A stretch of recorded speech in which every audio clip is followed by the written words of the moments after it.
The stars twinkled silently in the night sky, as they had for thousands of years. People on Earth went about their normal lives, working, playing, loving, arguing. No one knew they were being watched. Far beyond our solar system, the Krasat Collective, ships hovered in the darkness of space. These aliens had traveled for years, searching for planets they could use. Through their powerful scanning devices, they found Earth, a beautiful blue planet filled with water, metals, and minerals they desperately wanted. "This planet is perfect," said Commander Vexel, the leader of the Krasat fleet. His scaly skin reflected the blue glow of the ship's monitors as he studied the images of Earth. "And look, the creatures living there have only basic flying machines, no space weapons, no defense shields. They are helpless." The other officers nodded in agreement. The Krasat had conquered many worlds before. They always followed the same plan: hit hard and fast, destroy any possible resistance, then take what they wanted. Earth would be no different. "Prepare the attack ships," ordered Vexel. "Target their largest cities first." On Earth, it was an ordinary Tuesday morning. People drove to work, children went to school, farmers tended their fields. The first sign that something was wrong came when all radio and television signals suddenly cut out. Then the sky turned red. Massive ships, each one bigger than a football stadium, appeared over major cities around the world: New York, Beijing, Mumbai, London, Rio de Janeiro. For a few moments, they just hovered there, silent and threatening. People stopped in the streets to stare up in shock and wonder. Then the destruction began. Beams of intense light shot down from the ships, slicing through skyscrapers like they were made of paper. Smaller attack vessels swarmed out, targeting power plants, military bases, and government buildings. The ground shook with explosions. Clouds of dust and smoke filled the air. World leaders frantically called emergency meetings. Military commanders ordered jets to attack the alien ships. But Earth's most advanced fighter planes seemed tiny and slow compared to the Krasat vessels. Missiles either missed completely or exploded harmlessly against the aliens' protective shields. "Sir, our weapons aren't doing anything," reported Air Force Lieutenant Jim Park as he desperately maneuvered his jet to avoid enemy fire. "It's like throwing rocks at a tank." In underground command centers, generals and admirals watched in horror as their forces were easily defeated.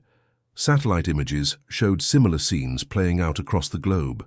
Humanity's most powerful weapons, tanks, battleships, even nuclear missiles, were either destroyed before launch or seemed useless against the advanced alien technology. Within hours, Earth's organized military response had crumbled. Hospitals overflowed with injured people. Millions fled from cities, creating massive traffic jams on highways. Smoke from burning buildings darkened the sky. "This is too easy," said Vexel, watching the chaos from his command ship. "These humans are even weaker than we thought. Soon, we can begin taking what we need." What the Krasat didn't see were the small acts of courage happening below. A firefighter pulling children from a collapsed school, a nurse treating wounded people in a makeshift clinic, a police officer helping elderly residents evacuate, and in secure bunkers deep underground. Military and scientific leaders were gathering, sharing information, and beginning to plan. The aliens had expected surrender. They expected humans to cower and accept defeat. They didn't understand that. Human history was full of stories about fighting against impossible odds. They didn't know about human determination, creativity, and fierce desire for survival. The Krasat thought the war was over. They were very wrong. It had only just begun. Part 2. The Silent Aftermath. 30 days had passed since the sky fell. From their massive ships orbiting Earth, the Krasat watched with cold, calculating eyes as humans emerged from hiding to count their losses. Cities once bright with lights now lay in ruins. Where towering skyscrapers had reached for the clouds, only twisted metal and broken concrete remained. Smoke still rose from some buildings. The aliens observed as people formed long lines for food and water, as makeshift hospitals operated. Without electricity, as mass graves were dug for the countless dead. "Look at them scramble like insects," said Sub-Commander Drell to Commander Vexel as they watched the humans through high-powered cameras. "They bury their dead with such ceremony. What a waste of energy." Vexel clicked his jaw plates together, a Krasat expression of satisfaction. Their military response has completely stopped. No more of their primitive jets approach our ships. Their missile launches have ceased. It seems they've accepted their fate. "Shall we begin the resource extraction phase?" asked Drell, eager to complete their mission. "Not yet," replied Vexel. "Let them exhaust themselves with rebuilding efforts. When they've used up their remaining resources trying to recover, we'll move in. They'll have nothing left to fight with." What the aliens couldn't see was what happened beneath the surface, deep underground, in old missile silos, in forgotten mining tunnels, in concrete bunkers built during past wars. Humanity was far from defeated. In these hidden places, lights burned around the clock. People worked without stopping, driven by a mix of fear, rage, and hope. In a former nuclear shelter beneath the Rocky Mountains, Army General Li Wang studied reports from around the world. Maps covered the walls, marked with the locations of downed alien scout ships. "Have we heard from the team in southern Argentina?" he asked his communications officer. "Yes, sir. They've recovered an intact propulsion system. It's being transported here now." "Good. And the team in Egypt?" "They found what looks like a weapons control system. Dr. Kumar is already studying it." In another room, Dr. Aisha Kumar hadn't slept in 3 days. She stared at the alien device through protective glass, making notes as her team ran tests. The curved metal object pulsed with an eerie green light. "It's like nothing we've ever seen," she muttered, rubbing her tired eyes. "But it follows rules. Everything follows rules. We just need to figure out what they are." Similar scenes played out in hidden facilities around the world. In Australia's outback, engineers took apart alien metal to understand its strength. Beneath London's old subway tunnels, computer experts tried to decode the strange signals that passed between Krasat ships. In an underwater base off the coast of Japan, scientists studied the aliens' energy weapons. Most importantly, these scattered. Groups found ways to communicate with each other without being detected by the watching aliens. Old technologies proved useful. Buried telephone lines, Morse code, even handwritten messages carried by trusted couriers. Meanwhile, on the surface, life continued. People planted gardens in city parks to grow food. They created systems to collect rainwater. They formed communities to share what little they had, and some people took greater risks. "Hold it steady," whispered Tanya as her brother Paolo climbed onto the roof of an abandoned gas station. With careful movements, he placed what looked like an ordinary satellite dish among the debris. "Is it pointing north?" she asked. "Yes, just like they told us." The dish wasn't for television. It was a homemade scanner designed by resistance engineers to gather information about the alien ships. Hundreds of these devices were being installed across continents, creating a makeshift observation network. In their orbiting ships, the Krasat continued to watch the surface, seeing only what they expected to see, a defeated species struggling to survive. They noticed the humans salvaging materials from destroyed buildings. They saw them adapting to life without electricity and modern conveniences. "Primitive creatures," said Drell with contempt. "They'll make good workers once we establish our mining operations." Commander Vexel nodded. "2 more cycles, then we begin landing the harvester ships." Neither of them wondered why some of the scout ships they'd sent to inspect the surface hadn't returned. Neither questioned why certain human military leaders had never been found among the dead.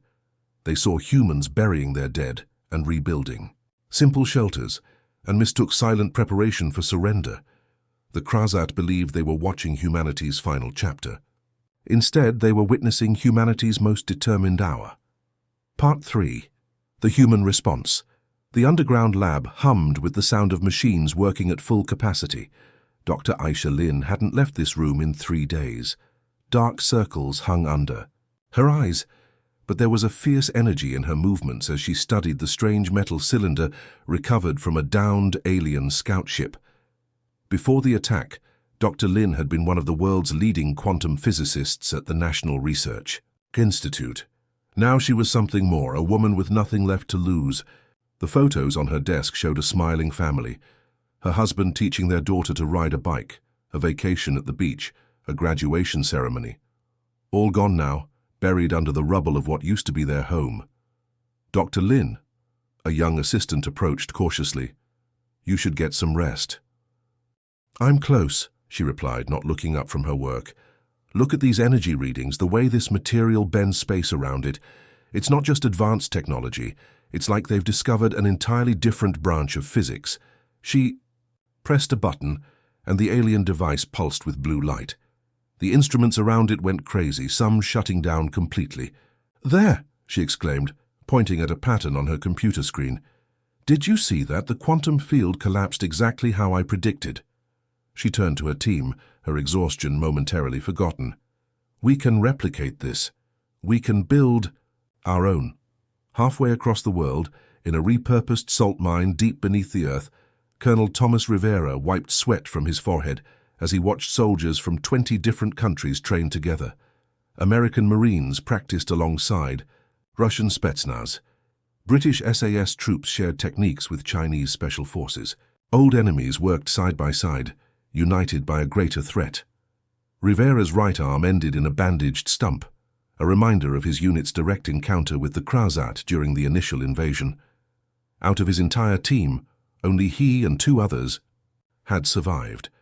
The memory of that battle haunted his dreams, but it also taught him something valuable. The aliens could be hurt. "Again," he ordered, as the international squad practiced breaching a mock alien doorway. "Faster this time.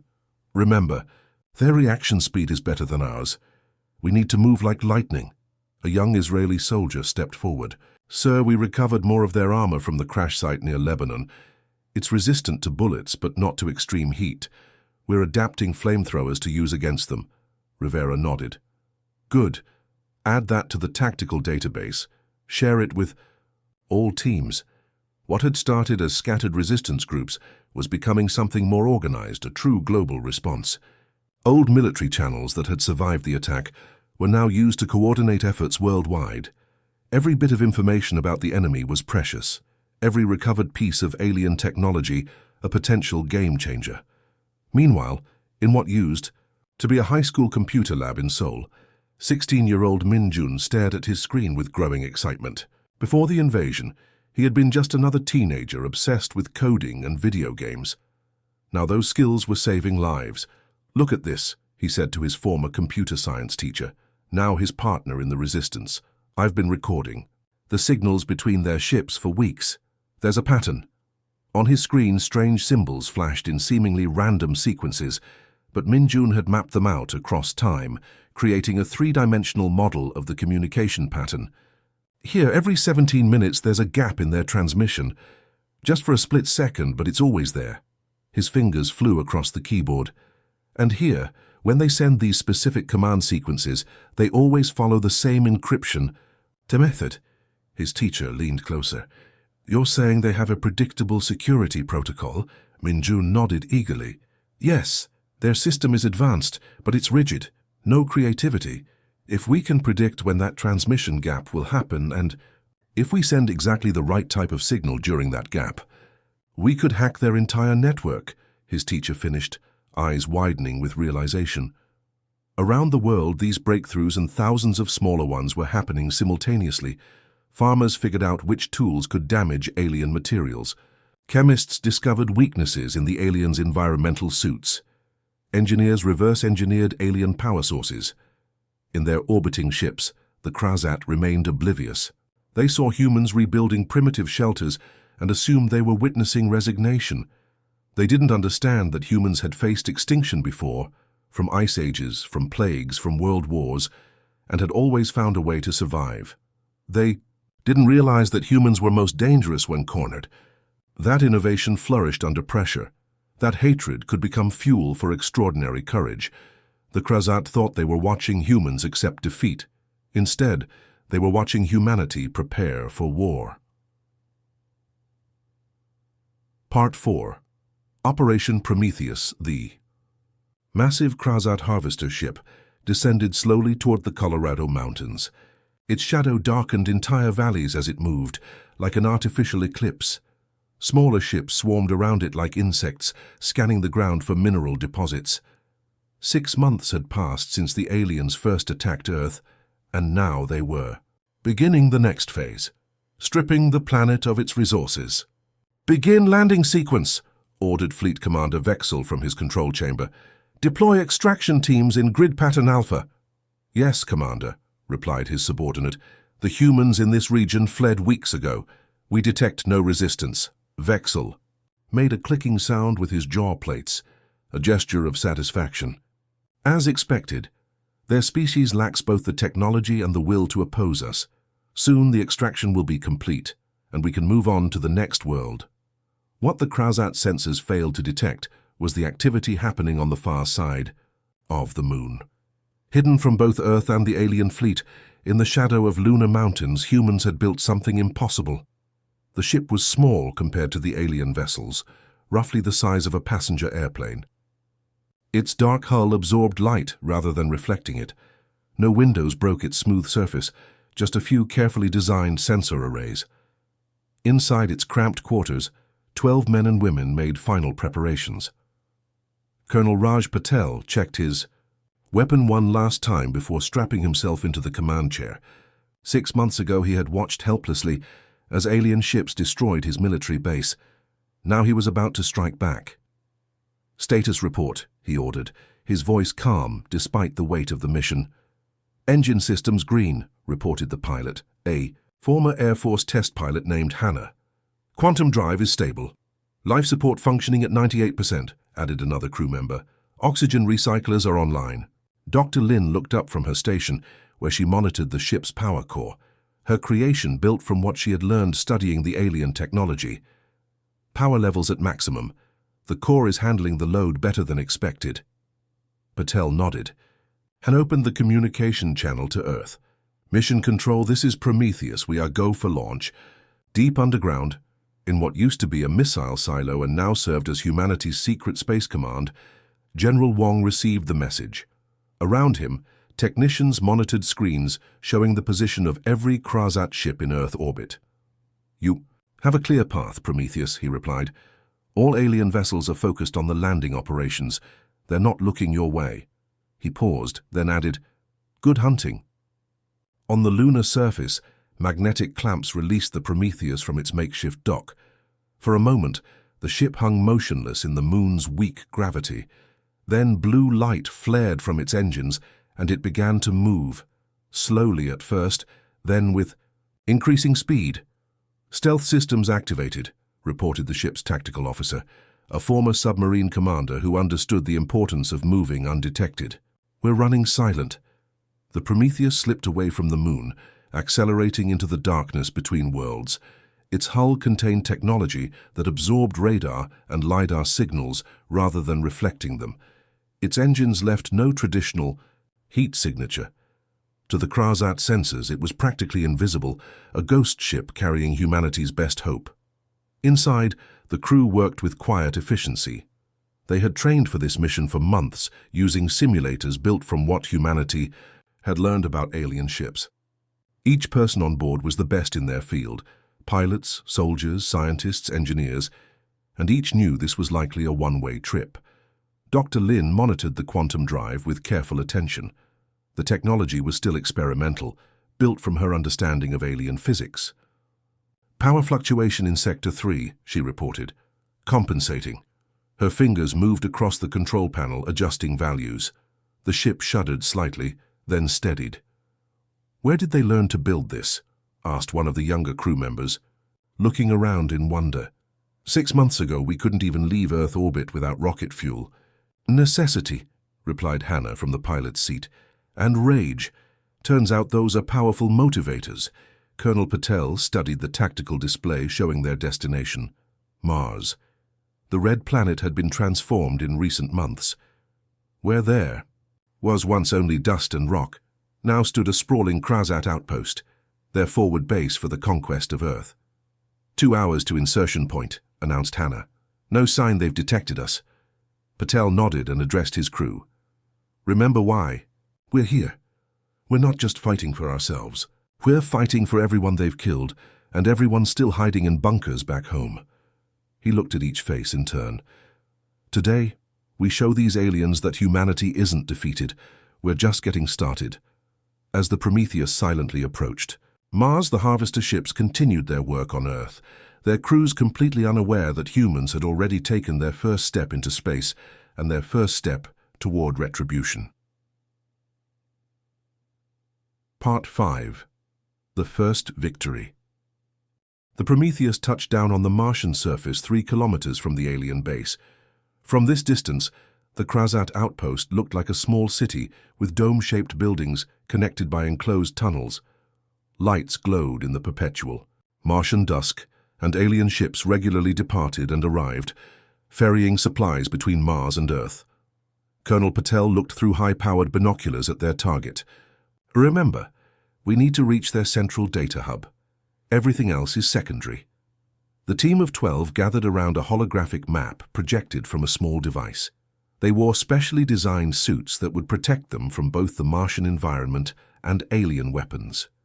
Each suit was embedded with pieces of Krasat technology designed to fool alien sensors into registering them as non-human.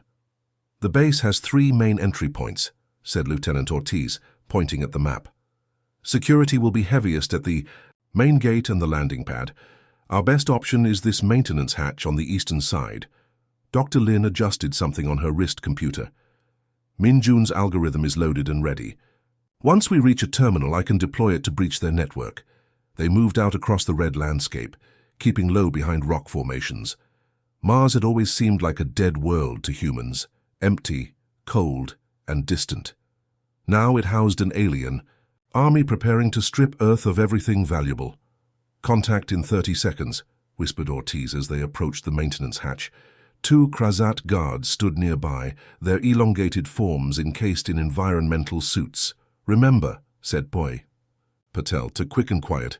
2 team members moved forward with weapons designed specifically to defeat Krasat armor. Concentrated electromagnetic pulse emitters that would short-circuit their systems without alerting the main base. The guards dropped without making a sound. "Entry team, go," ordered Patel. Technical Specialist Rodriguez moved to the hatch and attached a small device to its control panel. The device cycled through thousands of command sequences per second, mimicking authorization codes. Within moments, the hatch slid open. "We're in." The team entered the alien structure, moving through dimly lit maintenance tunnels. The architecture was strange. Ceilings too high, doorways oddly shaped for the elongated Krasat bodies. Everything was built from the same metallic material that seemed to absorb light. "Life signs ahead," warned Corporal Tanaka, watching a handheld scanner. 3 of them moving away from us. They froze, pressing against the walls as a group of Krasat engineers passed by, discussing something in their clicking, hissing language. None of the aliens looked in their direction. "The central hub should be 2 levels up," said Lieutenant Ortiz, consulting the map they'd created from orbital scans. They found an access shaft and climbed quickly, emerging in a busier section of the base. Krasat moved purposefully through wide corridors, some carrying equipment, others reviewing data on floating screens. The team had to move more carefully now, timing their movements to avoid being seen. Their disguised signatures on the alien sensors would only hold up to casual inspection. "There," said Dr. Lin, pointing to a heavily secured doorway ahead. "That's the data center." Colonel Patel nodded to Specialist Rodriguez, who repeated the hacking process on the door. This time it took longer. The security was much heavier.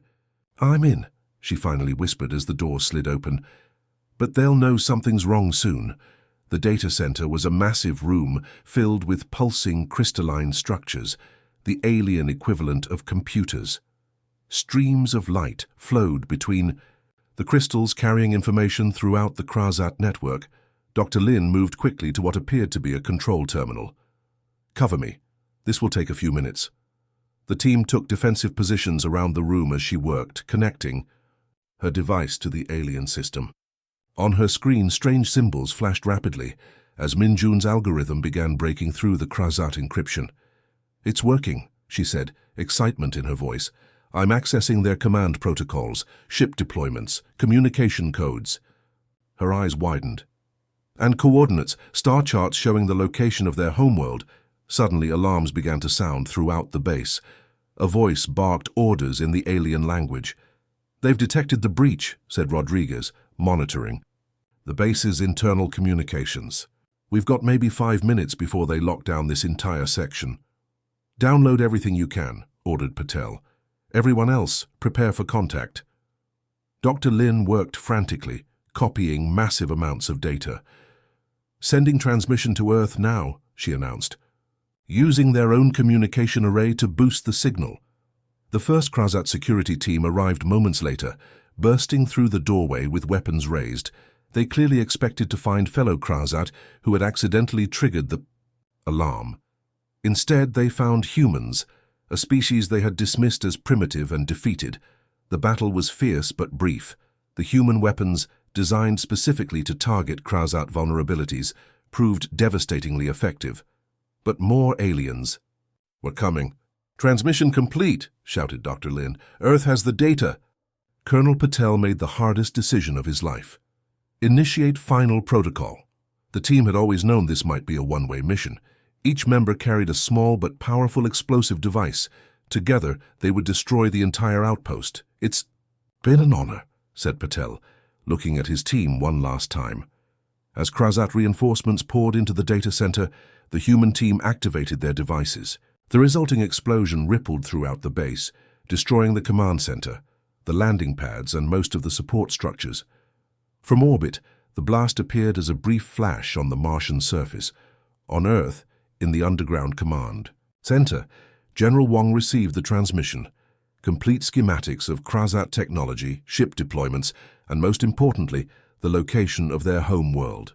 The sacrifice of 12 brave souls had just changed the course of the war.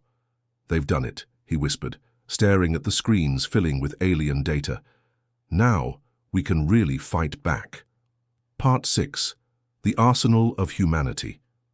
The old automobile factory outside of Detroit had once produced family sedans. Now its massive assembly lines hummed with a different purpose.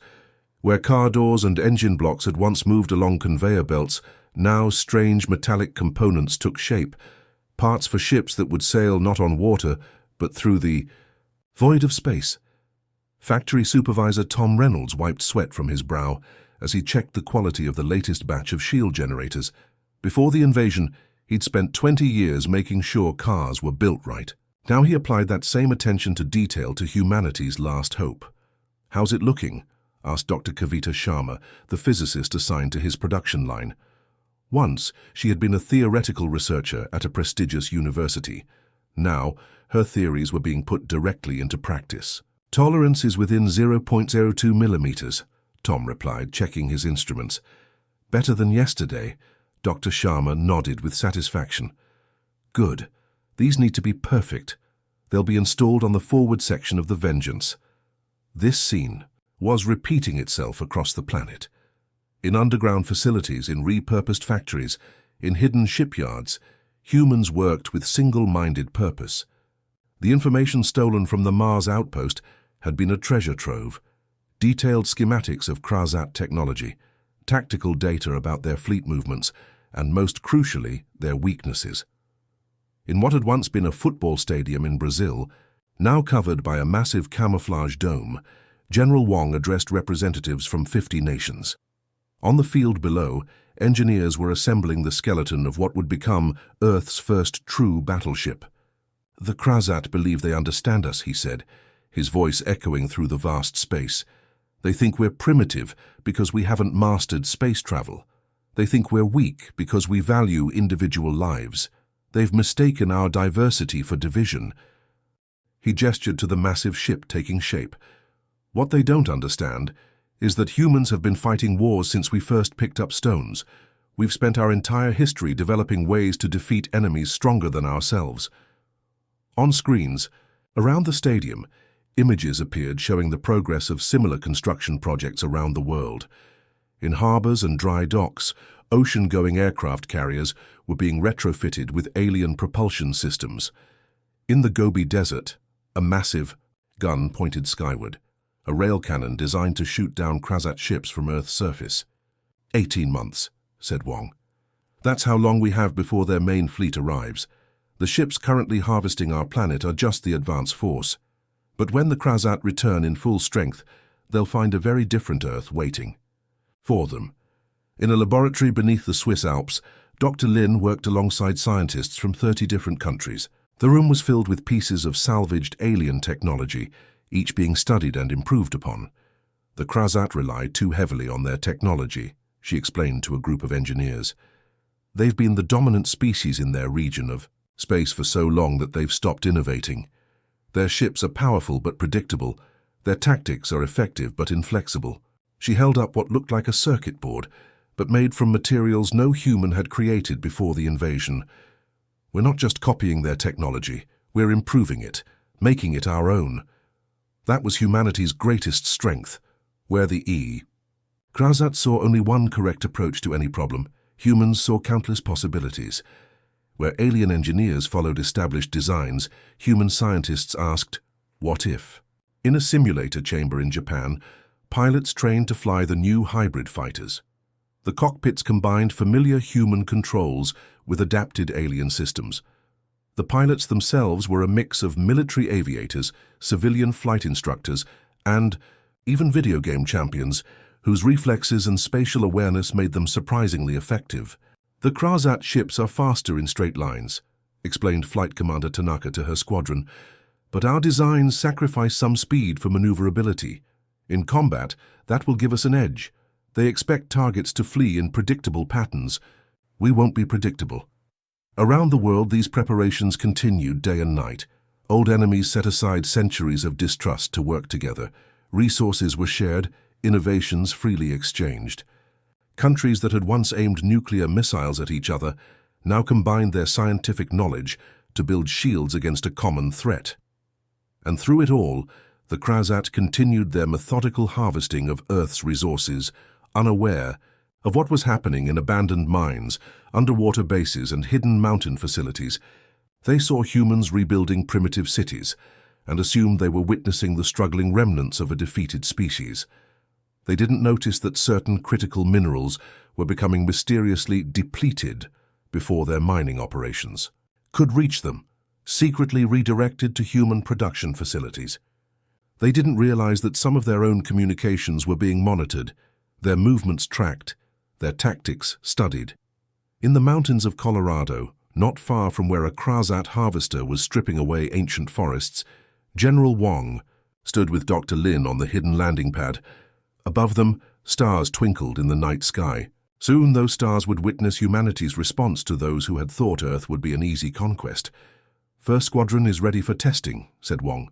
5 ships, fully armed and crewed. Dr. Lin nodded, her eyes fixed on the stars. "The Krasat are about to learn something important about humans," she said quietly. "We don't stay down." Part 7. The Counter-Offensive. The Krasat mining supervisor, Greltk, stood on the lunar surface, watching his extraction machines tear through the moon's crust. Through his environmental suit, he could feel the vibrations as the massive drills pulled valuable minerals from beneath the grey dust. Earth hung in the black sky above him, partially covered by the Krasat harvester ships that orbited the blue. "Planet, production is up 7% from last cycle," reported his assistant. "The collective will be pleased." Greltk made a clicking sound of satisfaction. "This system has proven more valuable than initially estimated. The humans offered almost no resistance. Their technology was as primitive as our scouts reported." "Sir," interrupted the communications officer, "sensors are detecting something strange in Sector 4. "Meteoroids?" asked Greltike dismissively. Space debris was common and easily dealt with. "No, sir. The objects are moving against orbital patterns, and they're accelerating." Greltic turned toward the direction the officer indicated, adjusting his visual enhancers. At first he saw nothing against the blackness of space. Then points of light appeared, growing larger, moving with purpose. "Sound the alarm," he shouted, suddenly understanding what he was seeing. "Battle stations!" But his warning came too late. The first wave of human ships struck the lunar mining operation with devastating precision. They weren't large vessels, each about the size of a small airplane, but they moved with incredible speed and agility. Their weapons fired beams of concentrated energy that cut through Krasat defenses as if they were made of paper. Inside the lead attack vessel, Captain Anna Yoshida watched her targeting computer lock onto the main power generator of the mining. "Base, fire," she ordered calmly. The ship's main cannon discharged, sending a pulse of energy that had been impossible for humans to create just 18 months earlier. The alien generator exploded in a shower of strange blue flames that spread quickly across the lunar surface, igniting secondary explosions throughout the mining operation. "Second Squadron, begin your attack run," Yoshida ordered through her communications link. Third Squadron maintained defensive positions. Across the moon's surface, human ships appeared as if from nowhere, targeting Krasat installations with unexpected ferocity. The alien defenders scrambled to respond, but they were caught completely by surprise. Their defense systems, designed to repel meteorites and space debris, were ineffective against weapons based on their own technology. In lunar orbit, Commander Raj Singh directed the larger battle from the bridge of the UES Defiance, Earth's first true battleship. The massive vessel had been built in secret beneath the Indian Ocean, its hull combining human engineering with reverse-engineered alien technology. "Status report," Singh demanded as the Defiance moved into position above the moon. "Lunar mining operations neutralized," reported his tactical officer. "All primary targets destroyed. Enemy survivors are retreating to their orbital platforms." "Around Earth?" Singh nodded. "Just as we predicted, prepare for Phase 2. On his command screen, he could see the positions of the human fleet. 117 vessels of various sizes, all closing in on Earth orbit, where the main Krasat harvester ships continued their work, still unaware of what had happened. On the moon, aboard the largest Krasat harvester, Sub-Commander Vexel received the first distress calls from the lunar base with disbelief. "Impossible," he hissed. "The humans have no space capability." "Sir," his sensor officer interrupted, voice shaking. "Multiple objects approaching from lunar orbit. They appear to be ships. Human ships." Vexel rushed to the viewing port. What he saw chilled his blood. A formation of vessels was approaching, sleek, dangerous-looking craft that bore no resemblance to the primitive rockets humans had used before the invasion. At their center was a ship nearly as large as his own harvester. "How?" he whispered. "How did they build these without us knowing?" "Sir, they're targeting our defensive systems," reported his weapons officer as alarms began blaring throughout the ship. Vexel snapped out of his shock. "Launch all fighters. Contact the fleet command. We need reinforcements." The message was, "Sent." A desperate plea for help beamed toward the Krasat homeworld, many light-years distant. Hours later, the reply came through. "Harvest Operation Zeta 9 is hereby abandoned. No reinforcements will be sent. You awakened them. You solved this problem. The collective does not waste resources on failed conquests." Vexel read the message 3 times, unable to believe what he was seeing. The collective had abandoned them. His entire force, over 2,000 Krasat warriors and technicians, was now on its own, facing an enemy they had gravely underestimated. On the bridge of the Defiance, Commander Singh watched as human ships swarmed around the Krasat harvesters, targeting engines and weapons systems. Earth's newly formed Space Command had studied the alien vessels for months, identifying vulnerabilities and planning this attack down to the smallest detail. "Their main communications array has been destroyed," reported Lieutenant Phillips, "so they can no longer coordinate between ships."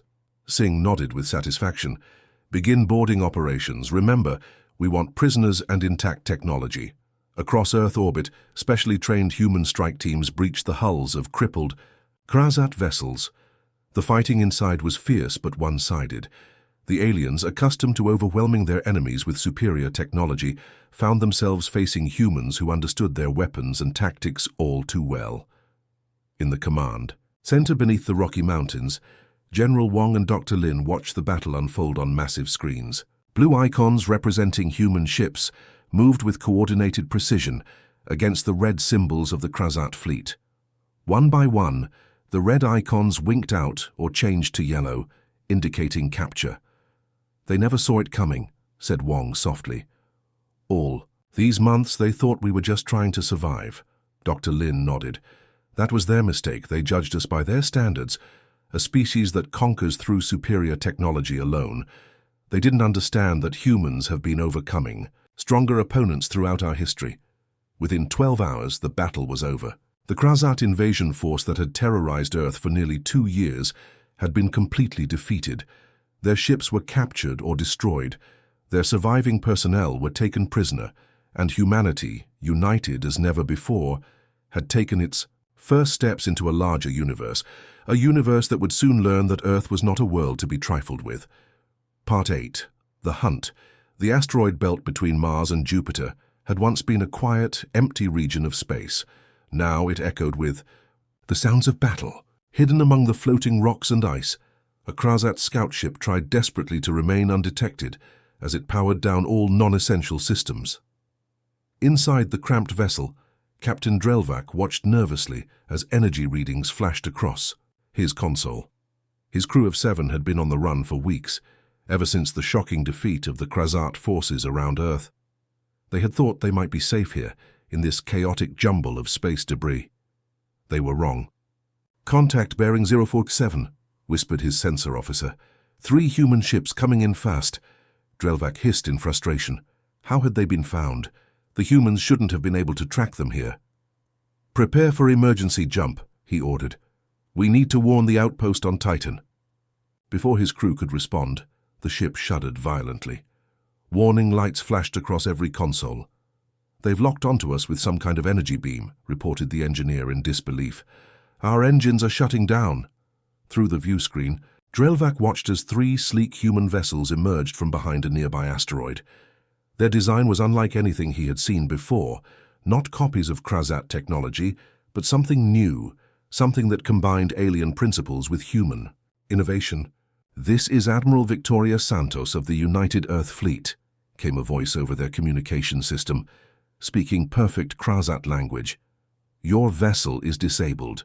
Surrender now, or be destroyed." In her command chair aboard the UES Justiça, Admiral Santos watched the alien ship with cold determination. Once she had commanded a nuclear submarine for the Brazilian Navy. Now she hunted a different kind of prey through a different kind of ocean. "They're powering down weapons, Admiral," reported her tactical officer. "Looks like they're surrendering." Santos nodded. "Boarding team, move in. Standard capture protocol. I want prisoners for questioning." This scene was playing out across the solar system. Human ships built in the 18 months since the great victory at Earth now prowled the space between planets, hunting down every last Krasat vessel and outpost. Some alien ships fought to the death. Others fled deeper into the system. Few surrendered immediately, their crews having heard about the futility of resistance. In a secure conference room orbiting above Earth, the newly formed Planetary Defense Council met to discuss their next moves. The room was filled with military leaders, scientists, and government officials from nations that had once been bitter enemies. "The Neptune operation was successful," reported General Wong, pointing to a holographic map of the solar system. "Our forces captured the Krasat refueling station intact. That completes our sweep of the outer planets." "What about the base on Titan?" asked Dr. Lin. "Saturn's moon has been their last stronghold." Admiral Santos, joining via holographic projection from her flagship, answered. "We begin the assault in 12 hours. I expect heavy resistance. Intelligence suggests they've concentrated their remaining forces there." The Council nodded in approval. After 2 years of being hunted by the Krasat, humans had become the hunters. No one felt any sympathy for the aliens who had killed millions and planned to strip Earth of everything valuable. "And after Titan?" asked the representative from India. "What then?" A silence fell over the room. This was the question they had been avoiding, their next step after securing the solar system. "The interrogation of captured Krasat officers has yielded valuable information," said General Wong carefully. "They've identified several other star systems where the collective has established mining operations. Some of these worlds have native, intelligent species who are being enslaved, just as they planned to enslave us." The holographic display changed to show a map of nearby star systems. Several were highlighted in red, worlds under Krasat control. "The Krasat abandoned their forces here when we proved too difficult to conquer," said Dr. Lin. "That's their standard procedure when a species shows unexpected resistance. But they'll be back eventually, with a larger fleet. We need to prepare." "Prepare how?" asked the Chinese delegate. "By building more defenses, or by taking the fight to them?" Again, silence fell over the room. This was the great debate that had been raging for weeks. Some argued that humanity should focus on fortifying the solar system, building an impregnable defense that could withstand any future attack. Others insisted that the only way to ensure Earth's safety was to strike at the Krasat home world itself, to make them fear humans so deeply that they would never dare return. On a view screen at the front of the room, images appeared from the latest interrogation of a high-ranking Krasat prisoner. The alien commander, his exoskeleton now dull without its usual polish, spoke in halting English. "You do not understand the collective," he said. "They have conquered hundreds of worlds. They will not forget Earth. They will return, and when they do, they will not underestimate you again." "How many other species have successfully fought back?" asked the interrogator. The alien's jawplates clicked in what humans had learned was a gesture of resignation. "None. You are the first in living memory." Admiral Santos leaned forward, her holographic image seeming to intensify with her focus. "Then perhaps it's time the collective learned that attacking Earth was the worst mistake they ever made." In the asteroid belt, boarding teams secured the captured Krasat scout ship. Its databanks would be scoured for any useful information about collective defenses and strategies. Its technology would be studied and improved upon. Nothing would be wasted. 3 years earlier, humans had been confined to one planet divided by old hatreds and conflicts. Now they stood united, masters of their solar system, with ships that could potentially reach nearby stars. The attack that was meant to destroy them had instead forced them to evolve, to grow stronger than they might have for centuries. As the Council debated humanity's next move, one thing was clear: the universe had become a much more dangerous place for those who would threaten Earth. Part 9. Retribution descends. The skies above Proxima Centauri b turned bright with the flashes of energy weapons and explosions. The people of this world, tall, slender beings with iridescent skin, watched from hiding places in their forest homes as massive ships battled in orbit. For 3 generations, they had lived under the harsh rule of the Krasat collective, forced to mine their planet's resources while slowly starving. Today, something impossible was happening. Someone was fighting back against their oppressors, and winning. The largest ship in the human fleet, the UES Unity, moved into position above the main Krasat command center. At 800 meters long, it dwarfed anything Earth had built before. The war. Its hull bore the flags of 27 nations, a reminder of how global cooperation had replaced old rivalries. On the bridge, Admiral Santos watched as the last Krasat defense platform exploded in a silent flash of light. "All enemy ships neutralized, Admiral," reported her tactical officer. "Their ground forces are surrendering." Santos nodded. "Begin landing operations. Priority is securing the native settlements and providing medical aid." 5 years had passed since humanity had driven the Krasat from the solar system. 5 years of preparation, building a fleet capable of interstellar travel, developing weapons and defenses far beyond what had been used to liberate Earth. Now that fleet had arrived at the first of the Krasat's slave worlds, not as conquerors, but as liberators. Transport ships descended through the atmosphere, carrying soldiers, doctors, engineers, and diplomats. They landed near the largest settlement of the native Proximans, where thousands of the alien beings had gathered, uncertain whether these new arrivals would be any better than their previous oppressors. Captain Lee Jun-ho stepped out of the lead transport, accompanied by a team of linguists and xenobiologists. He carried no visible weapons and wore a simple blue uniform rather than battle armor. "We come from Earth," he said, through a translation device developed during the journey. "We too suffered under the Krasat. We have come to free you, if you will accept our help." At first, the Proximans kept their distance, suspicious after generations of abuse. But when human medical teams began treating their sick and injured, when food supplies were freely distributed, they slowly realized these strange newcomers were different from the Krasat. An elder Proximan with skin that shimmered like mother of pearl approached Captain Lee. "Why would you help us?" he asked. "What do you want in return?" "Allies," Lee replied honestly. "The Krasat are still powerful. We defeated them in our system, but their collective spans many worlds. We need to stand Together if we want to remain free. Within weeks, similar scenes played out on 3 other worlds in nearby star systems. Each planet had its own species, its own culture, but all shared the same story. Conquest, exploitation, suffering under Krasat rule. And all responded the same way to human liberation, first with caution, then with gratitude, finally with alliance. The Volani of Tau Ceti contributed their knowledge of biological sciences. The crystalline Shear from Epsilon Eridani shared their understanding of quantum communications. The massive 6-limbed Durrani offered their remarkable engineering skills. With each world liberated, the human alliance grew stronger and more diverse. On Earth, the Planetary Defense Council watched the progress with pride and determination. Humanity had come so far since those dark days after the initial Krasat attack. Cities had been rebuilt. New technologies had transformed daily life. A united world government maintained peace among nations that had once been enemies. The alliance now includes 7 species from 5 star systems, reported General Wong, now white-haired, but still commanding.